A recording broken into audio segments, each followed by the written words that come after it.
speaking of doing something, we're going to get into our first topic, and that's talking about the Batman Part 2. Because Matt Reeves revealed quite a bit of info this week, and there's a lot of implications here for the future of this universe and this franchise, and specifically the Batman Part 2. So, I guess first and foremost, let's start off with the big one, which I think most people knew, but now he's confirmed it in sort of statement and writing. They are not going fantastical at all. This is going to be just what you saw in the Batman. We're doing more of the Batman. We're not going wild. We're not going too comic book. We're sticking to what worked with the first film, and this has gotten somewhat of a blowback. Isn't this like statement like blowback from when he stated like someone like the Gentleman Ghost was never a good fit for the universe? Right. Yeah. Which I found funny because we just had a movie the other year about the Invisible Man and it was all technology based. So why not just do something like that? Not that I want Gentleman Ghost, but there's a way around it. 100%, yeah. But at the same time, I respect I don't want to dumb the fantastical characters down to fit in a real world setting. I'm just going to stick to the more grounded side of Batman. I can respect it. That's exactly where I'm at with this. Like, I just rewatched the Batman this week, and nice. Like that film, it's through and through on a different level for any DC film and a lot of other comic book films at the same time. And like Matt Reeves had a vision. He executes it the way he wanted to, and you can tell like he's a perfectionist, man. Like there's a lot of little things in this that other films or other production companies would miss, but he knows what he's making, and I don't think people should look at his franchise and be like, okay, inject more, I don't know, like give us Bane that gets super huge and then CG a giant Bane. It's like that doesn't really fit the aesthetics and the look or anything of his universe, Like his Batman, more than Nolan's, to me feels like he could exist. It's there's still that like element there. You can see it going that way, but it's never gonna go. Yeah. Like it is fundamentally Batman. Yep. In a Batman type world. It's not I'm just stripping Batman of everything. It's again, like I get that, but the other big thing that kind of I want to focus on, at least with this, is he talks about the plot details. And he says that when we catch up with Pattinson's Batman, we're going to see him go further into the history of his family and Gotham and find out that there's sinister things that have been alluded to in the first film that are there that we don't see them. I wonder what he's talking about. And I've seen people be like, oh, he's talking about the Joker. It's like, we see the Joker. He's literally in the first film. Yeah. So 100% Court of Owls. There's no question about it. You don't bring up like corruption in Gotham and like a deep state, whatever it is, right? And then not do Court of Owls. Exactly. Like, what would you? It's also if you want to like differentiate yourself from Nolan's like grounded take on Batman, you do Court of Owls. Yeah. You don't do anything like he does. Like, no, we're doing. This is these three movies at least are a story about this. This is the Court of Owls. Yep.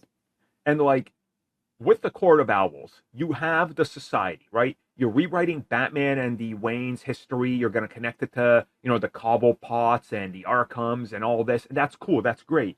But at the same time, you got the chance to introduce Talon then, who is their like front-facing main villain. And then you can essentially have the court's version of Batman fighting Batman. Like, it's more hand-to-hand than what we saw in the Batman versus Riddler, which was mind versus vengeance, if you will. So, again, I think what he's saying about Batman Part 2, on paper, and I'm going to assume in execution, sounds like the exact film that the fans are forming in their head, but there's probably going to be another villain in this, other than the Court of Owls. Maybe it's not Talon. Maybe save him for the third one. I don't know, but it's...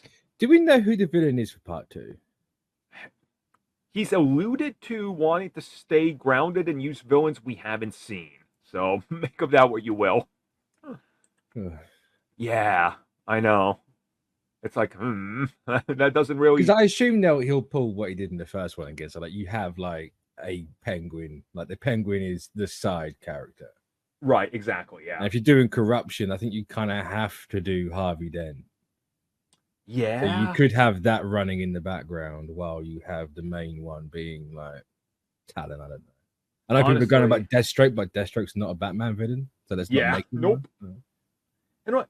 I honestly like what you're saying because, like, they said Penguin is a one and done series, and just last week they announced we're developing another sequel that's like Penguin but not him. I mean, Harvey Dent. If you're gonna bridge Batman 2 and 3 and drop a Two-Face series in between them like Penguin, I think that's honestly really cool. That's a great way to do it. So I'm with you there. I think Harvey Dent, side villain, but the main one, Court and somebody, maybe. Or so I think you saved the Court for the third one, right? Like you just had the all-out blowout with the Court for the third. Yeah. So I guess Talon you can have for the second one. Yeah, that would make sense. And then the third one's kind of like another rogues gallery, a couple. Yeah, I could do. Like I assume the third one's going to be Joker and Court, right? Are you going to Joker, Court, Riddler is out because they bust him out as well. Maybe even Talon if he's locked up. Yeah. That honestly makes sense. So, I don't know. I'm pretty hyped about this, to be real with you. Like everything they're saying, a thumbs up. Like no opposition. No, I'll say I accepted a long time ago that this isn't going to be a universe where you're going to get like a Clayface. Right. Yeah. I also am at the point now where I'm not going to get mad about there's no Clayface in it. Because why would I want Matt Reeves' take on Clayface when it's all grounded? That's just you're asking to be pissed off about everything. So yeah. So as long as like guns, Batman is the more fantastical side of everything. We're fine having the two like juxtapose each other. I was gonna say, and it definitely will be because remember his tirade that people found out about every Batman film. He hates every single one, including all of Nolan's, because they're too grounded. So he's definitely gonna make his like, comic style and bright Gotham, and it's gonna look like the comics in some, regard. I say it's funny how like ironically that's. Everyone doing like a grounded take on Batman is really working in Gunn's favor. So how do I make mine stand out and be different? Like, I know I'll just make it Batman. So what you're saying instead of Clayface, we're gonna get Professor Pig. Oh, I mean, sure, I guess. You make Professor Pig like a Jigsaw. Hello, Wayne. Would you like to play a game? Oh, it's just the Riddler again. God damn it. I mean, that's my one fear for Reeves' Batman is everything's just going to be the Riddler. Same. Yeah, that's the one fear I have as well. So, here's a Riddler and Penguin for the third time. Like, yeah. Yep. Ooh. Well, I guess we're going to know soonish enough. They start production next year, so we'll return with more updates when that starts. That's crazy. I know you've had a writer's strike. That's nuts. When did that movie come out? 2022? Oh, was that? I was gonna say it was like 2019 or some shit. Oh my god! Yeah, don't go that far back. Come on. But I have no sense of time anymore. I was gonna say it's been a while. Then hey, like time is flying by, so it is what it is. It's all a construct. No, it's a flat circle.